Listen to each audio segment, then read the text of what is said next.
Sir, first class isn't for people like you. Step aside before I get someone to remove you. The words didn't slip out. They were delivered with crisp authority by Emily Parker, a Sky Pulse flight attendant in her mid-20s, standing in the center of the cabin like she owned the air itself. She held Marcus Bennett's boarding pass between two fingers as if it were trash, and then, without hesitation, tore it clean down the middle. The sound of paper ripping echoed louder than the engines outside. She smiled, not politely, not nervously. She smiled the way people do when they think no one will challenge them. And in that instant, the cabin went silent. Before we begin this story, have you ever been told you didn't belong and chose quiet strength over anger? Then this story is yours. Watch what happens when power doesn't scream. It acts. And tell us, where are you watching from? Marcus didn't react right away. He didn't look down at the torn boarding pass. He didn't glance around for help.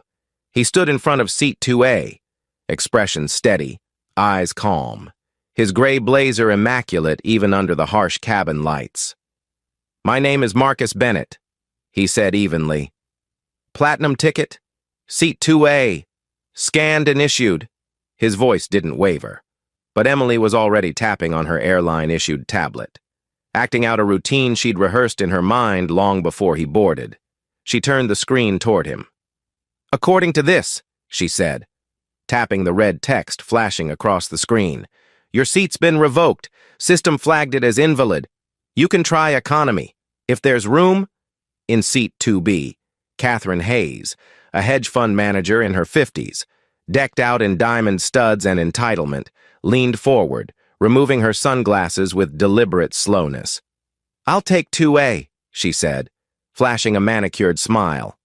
"I'm in 4A, but if he's been downgraded, I'm happy to upgrade, let's say, 200,000 in SkyPulse shares for the switch." She didn't look at Marcus as she said it. She looked at Emily, like they were sharing a joke at his expense. That should help smooth things over. Several rows back, Tyler Brooks raised his phone. "Did she just say that?" he whispered to no one. To everyone. His followers were already watching. "Yo, this is some real next-level discrimination." Across the aisle, Mia Collins, a consumer rights advocate known for live streaming airline misconduct, began broadcasting. She didn't speak yet. She didn't have to. The image was clear. A black man, calm and composed, being denied a seat he paid for, while a white woman tried to buy it out from under him. It didn't need narration. A few rows behind them, a boy's voice broke through the tension. "Daddy, why is she picking on him?" 9-year-old Noah Davis clutched his iPad, wide-eyed, his father Michael frozen in quiet fury beside him. Michael didn't answer, but he knew the answer. Marcus didn't argue. He simply repeated, "I was confirmed for 2A. Emily didn't even bother responding. "Ladies and gentlemen," she announced, turning toward the cabin, "we're experiencing a brief delay due to a ticketing discrepancy. Please remain seated while we resolve the issue. This should only take a moment."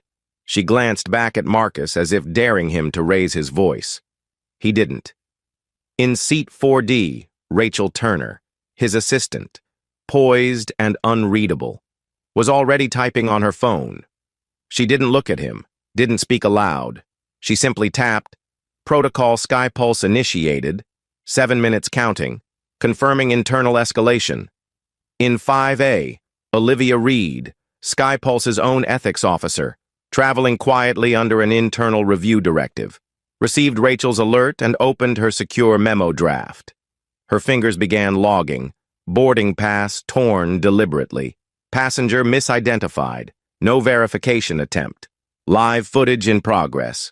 She flagged the behavior for direct review by the chairman. Subject, Title 6, violation, ATL Gate 3, Flight 739. Emily hadn't finished. Another flight attendant passed with a tray of water bottles. One, unsteady, tipped. A full splash landed on Marcus's jacket, soaking the left side. The attendant gasped. Emily didn't. She watched it happen and said, "Guess it's not your lucky day." Tyler's camera captured it all. The comment, the silence that followed. Mia whispered into her mic, "This is targeted. It's not just one mistake. This is layered." Marcus dabbed his jacket with a cloth he pulled from his inside pocket. His eyes never left Emily. She looked uncomfortable for the first time. Just a flicker of it. But then she doubled down. "You can take it up with corporate," she said, turning away. "We don't make the rules. We just follow them." Rachel sent the next text. Chairman Walsh notified. Legal clearance active. Acquisition prep underway. ETA, under 5 minutes. Marcus tilted his head, eyes flicking to Olivia, then to Rachel, then back to Emily. She didn't notice. She was too busy chatting with Catherine, who was still talking about stock options. From the back of the cabin, Noah's voice came again. "Daddy, she's laughing at him." Michael reached for his son's hand. "Don't worry. Just wait. You're about to learn something school won't teach you." Marcus didn't raise his voice. He didn't threaten. But within minutes, the airline that tried to erase him would belong to him. The seat they said he didn't deserve would become the place where he made the call that would rewrite their future. 7 minutes. That's all he needed. And he was already 5 minutes in. Emily Parker didn't let up. With Marcus still standing calmly beside seat 2A, she turned to the cabin manager and said with conviction, "We may have a security concern here. Passengers refusing reassignment and displaying non-compliant behavior." Her tone had shifted. No longer smug, now procedural, weaponized with code words that trigger consequences. Stephen Grant, the cabin manager, stepped forward without so much as a glance at Marcus and murmured, "Let's have Ethan check back-end status. Fast." From seat 1D, Ethan Myers, a SkyPulse data analyst assigned to technical onboard support, unbuckled his belt and pulled out a sleek airline-issued tablet. His fingers moved quickly across the screen, accessing the live manifest and internal logs. But what should have been a routine verification had a strange rhythm to it. His hands weren't just reviewing, he was altering. From her seat in 4D, Rachel Turner immediately recognized what he was doing. Ethan wasn't confirming Marcus's ticket. He was rewriting the logs in real time. A full override of his verified boarding status was underway, executed on a device no regular passenger could access. She sent a silent message to Olivia Reed in 5A. Data tampering confirmed. Live manipulation? Escalating now. Olivia, SkyPulse's internal ethics officer, already had her report open. What began as a Title VI violation was now shifting into something more dangerous: documented evidence suppression during a discriminatory incident. She began updating her internal complaint. Tampering observed via in-flight analyst, non-passenger interference, tech authorization overreach, all while the cabin streamed live. Marcus stood motionless as Ethan finalized his adjustment and showed the altered record to Stephen, who nodded and turned toward Emily. "We've flagged him as unverified. Move forward with the report." Emily's smirk returned like a switch had flipped. "Passenger 2A, your presence is unauthorized. You're now being considered a flight risk under FAA Code 121.2580. She spoke loudly, deliberately using phrasing that triggered legal escalation and would echo in passenger minds. "Comply immediately." In 2008, Marcus had stood in the middle of a skyscraper lobby on Park Avenue, facing a similar setup: 3 white executives, 1 forged audit, and a false ethics violation that killed a $90 million real estate deal. No one in the room had spoken louder than him, but all had agreed afterward that he was the problem. He'd walked away, bought the building next door, and turned it into one of the most profitable data centers in Manhattan. The men who rejected him now paid him monthly rent. Now. in this narrow cabin with recycled air and fluorescent lighting. Marcus saw it again. A lie, layered inside a process, disguised as policy. A few seats back, Tyler Brooks was still recording. "He's not a risk," he said loudly. "He hasn't moved. He hasn't raised his voice." In the aisle across from him, Mia Collins had caught the exact moment Ethan altered the manifest. Her stream had already reached 80,000 viewers. "We just watched them change his status live," she whispered. "They're erasing him in front of us." In the back rows, whispers grew louder. Passengers leaned into one another. Some were pulling out their phones. The ones who didn't speak wore the same look, a dawning recognition that something awful was unfolding in plain sight. Noah Davis, still perched in row 6, looked up at his father and asked, "They said he's a risk now? But he's just sitting there." Michael Davis squeezed his son's hand and answered softly, "That's what people say when they want to get rid of someone they can't control." He kept his eyes forward, locked on Marcus. "Just watch." Rachel's phone buzzed. CNN's content acquisition team had picked up both streams and submitted a live usage request. Their editors were already cutting the scene into a segment.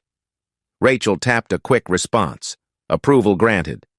Simultaneously, Olivia sent a flagged internal report directly to Chairman Robert Walsh. Her message included video timestamps, employee names, and a single concluding line: "CEO-level intervention advised before full media combustion." 2 minutes later, the cabin monitors flickered without warning. Every seatback screen switched to a live CNN news alert. The headline scrolled in bold across the top: "Black CEO denied first-class seat. Live footage under review." A 2-minute clip began playing on loop. Marcus's boarding pass being torn, Catherine Hayes's stock bribe, the water spill, the tampered tablet. No narration needed. The images told everything. Gasps filled the cabin. Several passengers straightened. A woman in 3B whispered, "That's this flight." Someone in 1C pulled out his phone and said, "That's the guy right there." Emily, realizing what was happening, lunged toward the controls near the front galley. "Shut the Wi-Fi down! Cut the screens!" Ethan scrambled toward a panel on the bulkhead and pressed a sequence of override commands. Nothing changed. Olivia had already initiated an executive-level lockout. The feed would play for 7 uninterrupted minutes. No one, not even the pilot, could stop it now. Then, without a word, Marcus reached into his briefcase and retrieved a second phone. As he unlocked it, Emily stepped forward and slapped it from his hand. It crashed against the carpeted floor, skidding halfway under the seat in front of him. The cabin went dead silent. She stood over him, shaking. "Put that away. You're escalating a federal disruption." Her voice cracked. For the first time since he boarded, she sounded unsure. Rachel stood. "You just struck a passenger," she said, calm but ice cold. "And you did it in full view of 2 cameras, 20 witnesses, and your own company's compliance officer." She turned slightly. "That's aggravated misconduct and grounds for termination, effective immediately." Emily looked to Stephen for help, but Stephen was staring at the screens, watching the feed play his name, Ethan's face, and her actions in crystal-clear footage, in seat 5A. Olivia finally rose and lifted the lanyard around her neck so everyone could see it. "Skypulse Corporate Ethics. I am now assuming authority over this flight's conduct report. Further interference may trigger a full regulatory investigation." Catherine's voice piped up from 2B, now brittle. "Is this a setup?" she asked. "You're all overreacting. This doesn't need to be public." Tyler's voice responded without hesitation. "It is public. It's already out." And then, through the growing noise, Noah Davis shouted from the rear, "He's not doing anything wrong. You're all just scared of him." His voice echoed in a way that didn't sound childish. It sounded true. The kind of truth adults forget how to say out loud. And still, Marcus Bennett hadn't raised his voice. Not once. Emily didn't know what to do anymore. The confident edge that once lined her voice had evaporated, replaced with flickers of panic behind narrowed eyes. She looked around the cabin for support and found none. Even Stephen, who had been quick to back her judgment minutes earlier, had gone quiet. The cabin was no longer on her side. It belonged to the moment, the screens, the silence, and the man she had tried to erase. But humiliation doesn't stop when you realize you've gone too far. Sometimes it doubles back and hits harder, and in that moment. She tried one last play. She bent down, retrieved Marcus's phone off the floor, and placed it on his tray table with a forced smile. "I think we've all had a misunderstanding here," she said, loud enough to be heard. "Let's de-escalate." But it was too late for that. CNN was still broadcasting the footage. The screens above the seats looped the video again, this time intercut with a breaking banner. "Identity confirmed, CEO of Titan Global Holdings." The cabin collectively froze as that line scrolled past. One man leaned forward and whispered, "Wait, that's him? The Marcus Bennett?" Another voice from the back, "He owns half of Silicon Beach." Phones came out again, now not to record, but to Google. Within seconds, the facts were staring every passenger in the face. Net worth, $50 billion, acquisitions, 92, company footprint, global. The man denied a seat wasn't just anyone. He was someone they all knew, just not by face. Not until now. Marcus didn't acknowledge the news. He sat still in his seat, hands resting on the armrests, eyes trained straight ahead like nothing had changed. In his world, nothing had. The only difference was that now. Everyone else could see what he'd been quietly carrying since the first insult. But Emily wasn't done embarrassing herself. She took a step forward and, trying to salvage what little authority she had left, reached for the briefcase he had resting under his seat. "We still need to clear unauthorized belongings," she said without looking him in the eye. Marcus turned his head slowly. "You've been warned once about personal space." His voice wasn't angry. It was deliberate, slow, edged with finality. But she opened the latch anyway, the moment the case opened. A neatly folded briefing document slid out. SkyPulse internal financials, branding proposals, and a signed letter of intent addressed to Titan Global Holdings. Stephen's eyes landed on the letterhead and went wide. Ethan, peering over his shoulder, turned pale. Emily's hand froze mid-air.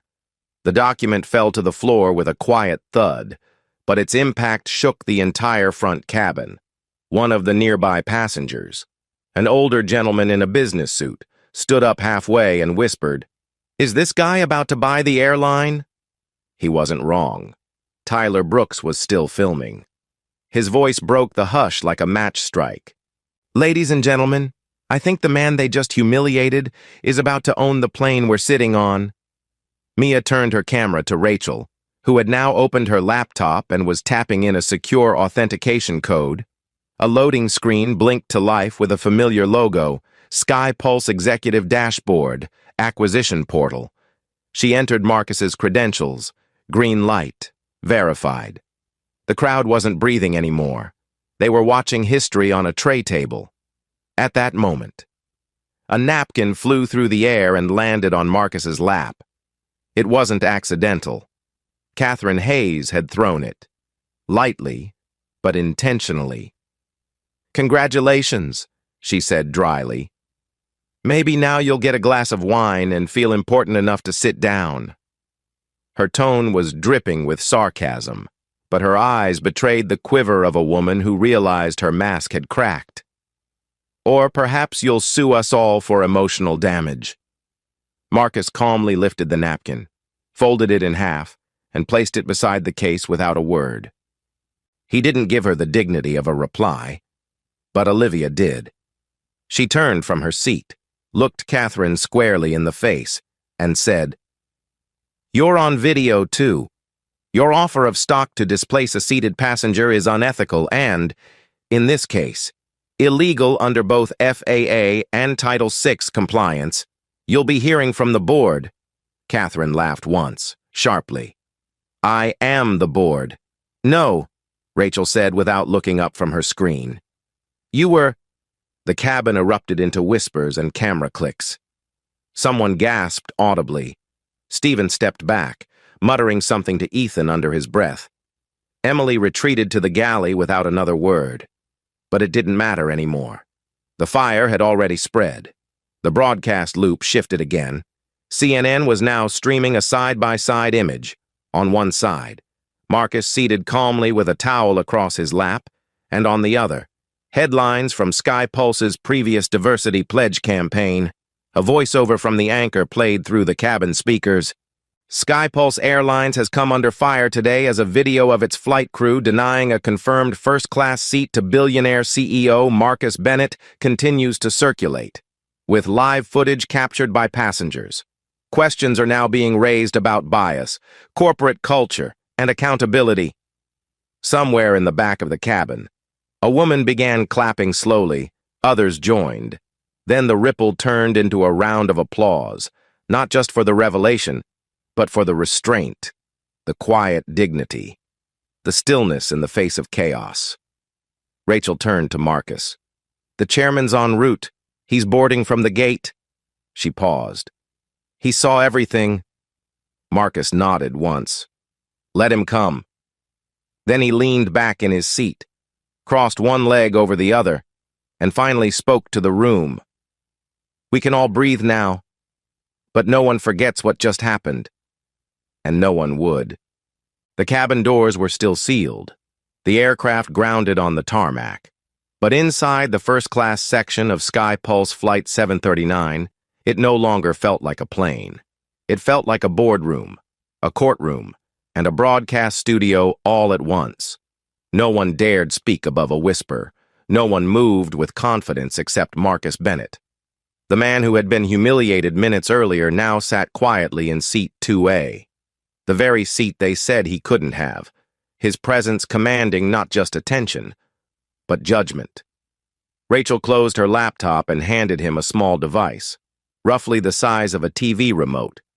He turned it over in his hand once, then pointed it at the overhead screen, pressed a single button, and waited. The cabin monitors flickered. CNN vanished. In its place, a sharp corporate interface loaded onto the screen, blue and silver, clean, unmistakably internal. A large title filled the center: Titan Global Holdings, Acquisition Bid, Sky Pulse Airlines. Beneath it, one bold number pulsed against the dark screen: $3 billion. Passengers gasped. It wasn't just rumor anymore. It wasn't a bluff. It was public, live, documented. Marcus Bennett had just posted a full-scale buyout offer in the middle of the aircraft they told him he didn't belong on. Stephen Grant stood frozen near the galley, his mouth slightly open. Ethan Myers, still gripping his tablet, looked like someone had unplugged his brain. In the row behind Marcus, a woman clutched her pearls and said, "He's doing this from the plane?" And beside her, a man in a business suit just nodded slowly, as if witnessing something sacred.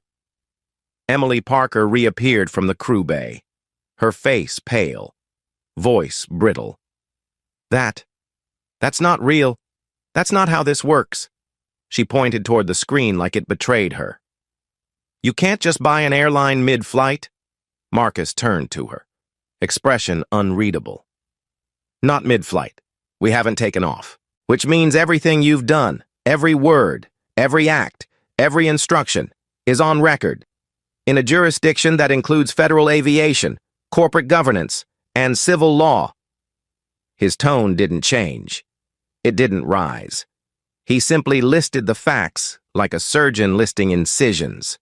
From somewhere in the back of the cabin, a small voice spoke up, clear and certain. "He's awesome. "Dad," Noah Davis said. "He's like a superhero, but with money?"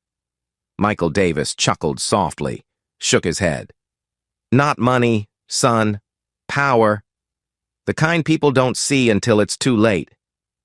Catherine Hayes shifted in her seat, suddenly aware of how quiet it had gotten around her. She crossed her arms tightly. "This is absurd. A man doesn't just buy an airline because of one flight attendant." Olivia Reed turned to her. "He didn't buy it because of one flight attendant. He bought it because of everything she represents, and because no one stopped her." Catherine tried to fire back, but her voice cracked, for the first time since she boarded. She looked nervous. Stephen stepped forward like a man trying to reclaim control of a collapsing dam. "I'm sure this is all a performance," he said. "A PR stunt. We'll sort this out through proper channels. There's no way a bid of this scale is valid without prior." He stopped talking, because the screens updated again. A second page loaded beneath the $3 billion bid. It was a signed digital letter from SkyPulse chairman Robert Walsh, time-stamped just 2 minutes prior, marked, "Intent to enter emergency negotiation protocol. Executive authorization pending arrival." The cabin screens dimmed slightly, and then a soft chime rang overhead. The intercom buzzed alive, not from the flight crew, but patched in externally. A voice came through, clear, crisp, and unmistakably high-ranking. "This is Robert Walsh, chairman of SkyPulse Airlines. I've reviewed the footage from Flight 739. Mr. Bennett, you have my full attention. I'll be joining you in person shortly." The transmission cut. No one moved. No one breathed. Even the baby 2 rows back stopped crying. Rachel leaned in toward Marcus and whispered, "Security's cleared the terminal. Walsh is 5 gates away.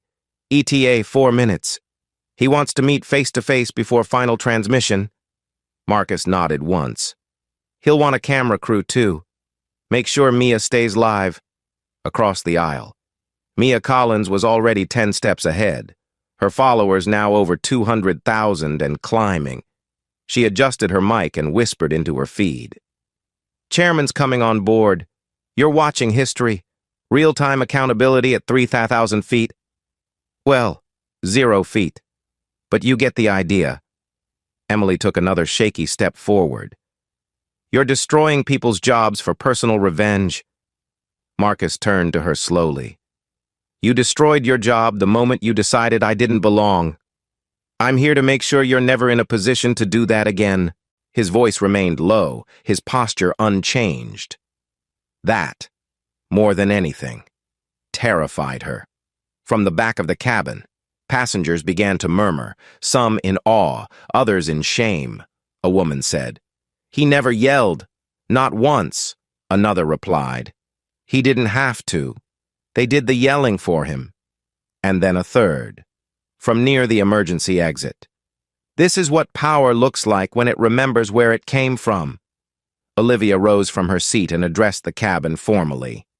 "Until Chairman Walsh arrives, I am assuming control of all SkyPulse employee actions on this aircraft under the company's ethics emergency clause. All cabin staff will remain at their stations. No further contact with Mr. Bennett is permitted unless authorized." Stephen nodded slowly. Emily said nothing. Ethan put down his tablet, and still. Marcus remained seated. He didn't move, didn't gloat. He simply waited, in full view, in full control. The seat they said wasn't his was now the epicenter of a $3 billion reversal. And the cabin braced itself for impact. The cabin felt like it was holding its breath. Every screen still displayed the $3 billion bid. But now the silence had turned sharp, as if the very air knew something irreversible had begun.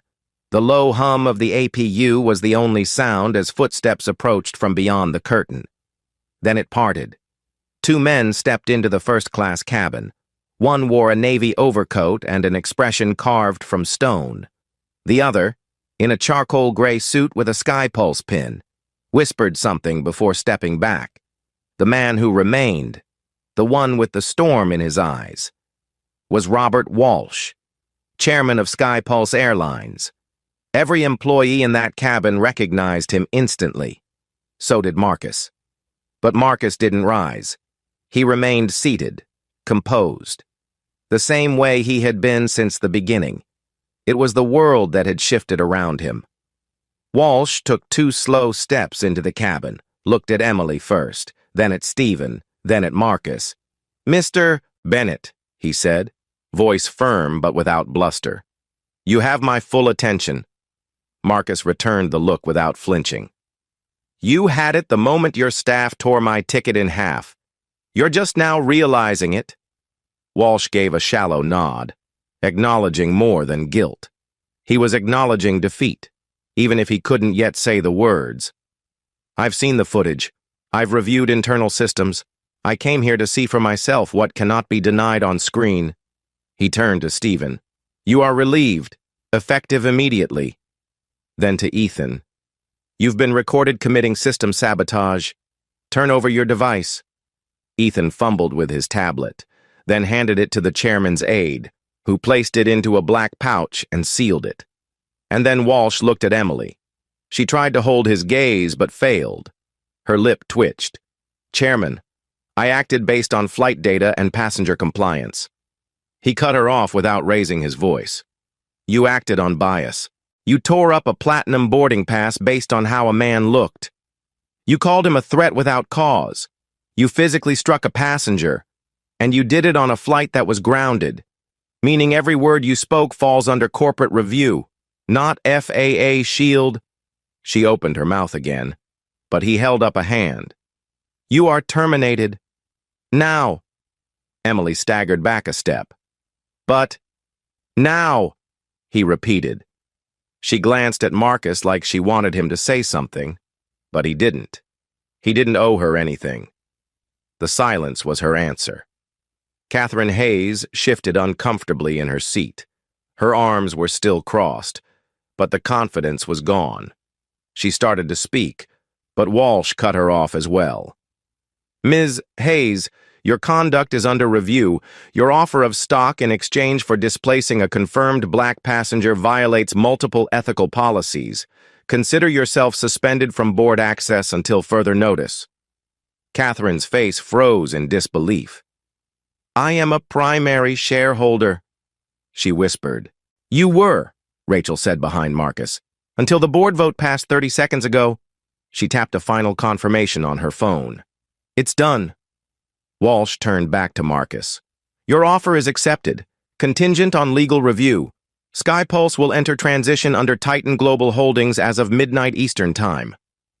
The cabin collectively exhaled, not in shock, but in recognition that the impossible had just happened.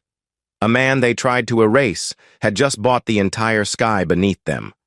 Marcus finally stood, slowly, deliberately. He buttoned his blazer and looked around the cabin, not just at those who wronged him, but at those who watched. "I wasn't going to say anything," he said. "I didn't need to.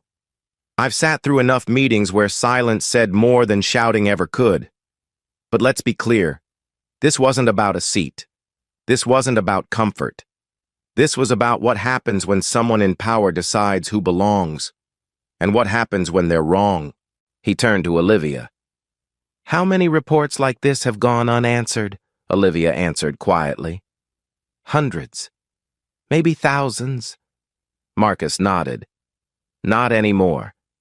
He looked down at Emily one last time, who now stood with her badge removed and her arms trembling. "You said first class wasn't for people like me? But the truth is, this airline isn't for people like you." From the back, Noah clapped again, louder this time. The sound cut through the tension, like light cracking through storm clouds. One passenger joined, then another. A ripple turned into a round of applause. And then, from the very seat they denied him, Marcus said what no one else could. "As of this moment, Skypulse belongs to me, and we're going to build an airline where nobody ever has to prove they belong." Tyler Brooks lifted his camera. "You heard it live. Folks, Marcus Bennett just bought the company mid-flight. No lawsuits, no protests, just power, wielded right. Rachel stepped forward. Chairman Walsh, I'll coordinate with your transition team. He nodded. We'll make it smooth. But this... He looked around the cabin, at the passengers, at the crew. This will never happen again. Then he turned to Marcus one last time. You didn't just buy SkyPulse. You made it honest. Marcus looked around one final time, then sat down, calm, resolved. The seat he paid for was his again, but this time, it came with a company and a legacy.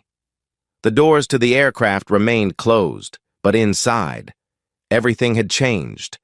The tension that had once suffocated the first-class cabin had lifted like storm clouds clearing after a downpour. Emily was gone, escorted out quietly by ground staff without ceremony or apology. Stephen and Ethan had followed minutes later, their uniforms stripped of authority, their reputations already shredded by the footage circulating across every major network. The name Marcus Bennett trended on every social media platform, not just as a headline, but as a symbol of quiet defiance, strategic power, and public reckoning. Marcus sat once more in 2A, the seat they told him he didn't belong in. But now, no one could look at that seat the same way. It wasn't just leather and legroom anymore. It was the command center of a billion-dollar reversal, a place where humiliation had been transmuted into history. Olivia remained nearby, reviewing ethics logs and regulatory handoffs, while Rachel coordinated real-time documents with SkyPulse Legal. Walsh had returned to the gate, but not before shaking Marcus's hand and saying, without microphones or cameras, "Thank you for making this real." No one said what they both understood, that no internal audit, no HR email, no diversity campaign could have exposed the rot quite like what had unfolded in these last minutes. The passengers had grown more vocal now, not in protest, but in gratitude. One woman approached Marcus quietly and said, "I used to think staying silent made me polite. Now I see it just made me complicit." Another handed him a note scribbled on a cocktail napkin. It read, "You didn't just save your seat. You saved ours too." Even those who had said nothing, those who looked away while Emily tore the pass, now nodded to him in acknowledgement, in apology, in respect. Tyler Brooks was still streaming. His phone had become an unintentional news channel, and his audience had passed the 2 million mark. Mia Collins remained beside him, coordinating with her advocacy network to ensure SkyPulse couldn't sweep this moment away with press releases or performative reforms. "This," she said to her followers, "is what justice looks like when it's backed by resources. But we shouldn't need a billionaire in the seat for the system to care." Marcus listened.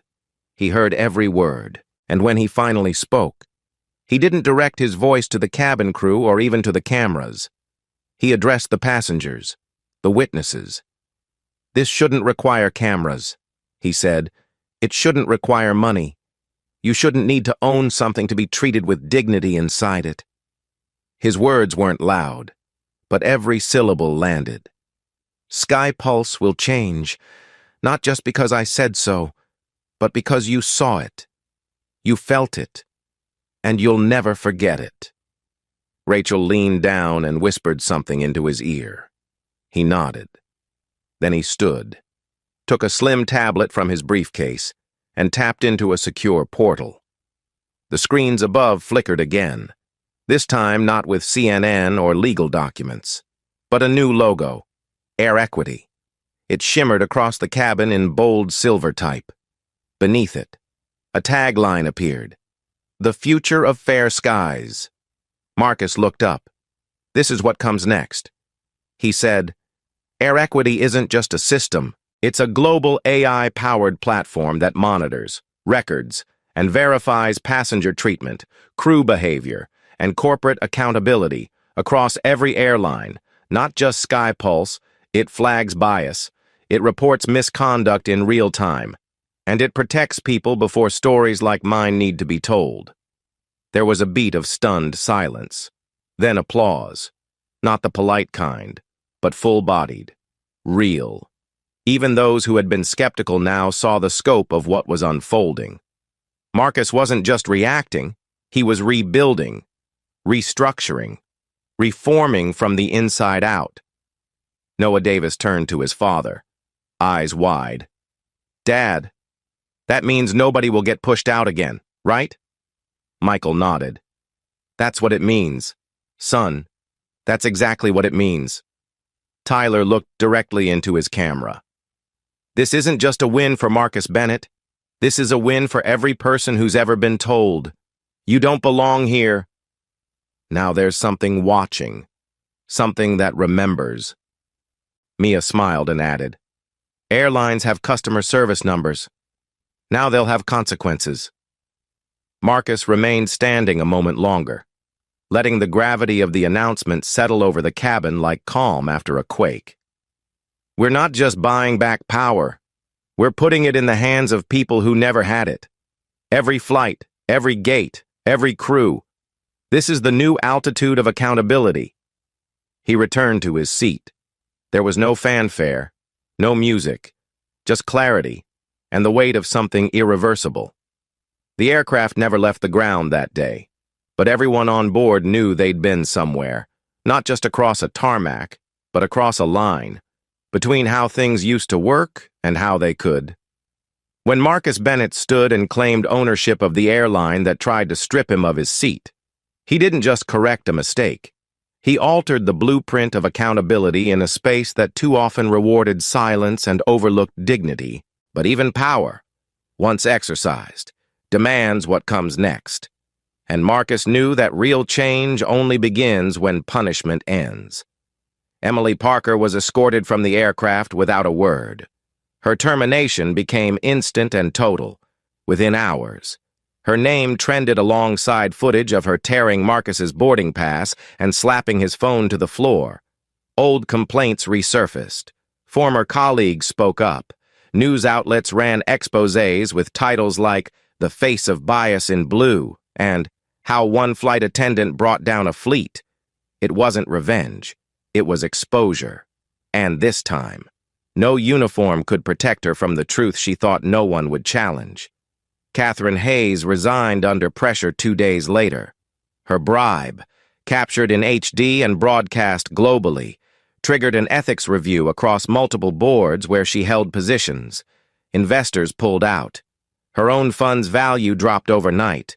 Her smirk in seat 2B would be replayed as a cautionary image of arrogance masquerading as class.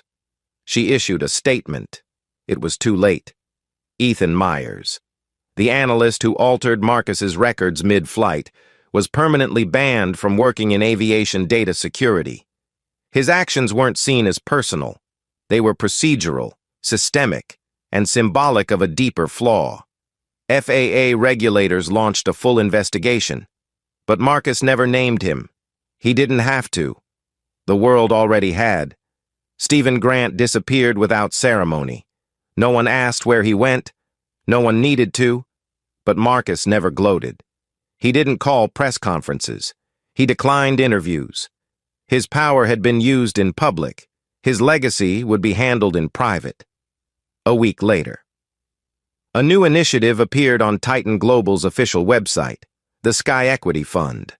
Seeded with $150 million and a mission to support victims of transportation discrimination across the country, the fund covered legal fees, launched independent investigations, and partnered with aviation schools to train future flight crews in cultural literacy and bias prevention. It was justice, not in courtrooms, but in classrooms, terminals, and training halls. Shortly after, another tool went live, Flight Hope, a mobile app built in 72 hours by Marcus's engineering division. It allowed passengers to anonymously report mistreatment mid-flight, auto-forwarding incidents to third-party review boards, regulators, and, when needed, the public. Within its first week, The app recorded over 8,000 verified reports. The sky was no longer silent. It was listening. Inside a quiet auditorium in Chicago, Noah Davis stood in front of his fifth-grade class and presented a slideshow titled, "What Happened on My Flight?" His final slide was a photo of Marcus, seated in 2A, calm, quiet, in control. Below it, his caption read, "He didn't fight back. He built forward." His teacher stood at the back, wiping her eyes. Marcus never said whether the ordeal changed him. Those close to him said he returned to work the next day like nothing happened. But his staff noticed the small changes. An ethics liaison added to his travel team. A new clause inserted in his contracts requiring all partners to review Title VI compliance. Quiet shifts. Permanent ones. The kind you don't need to post about to know they're working.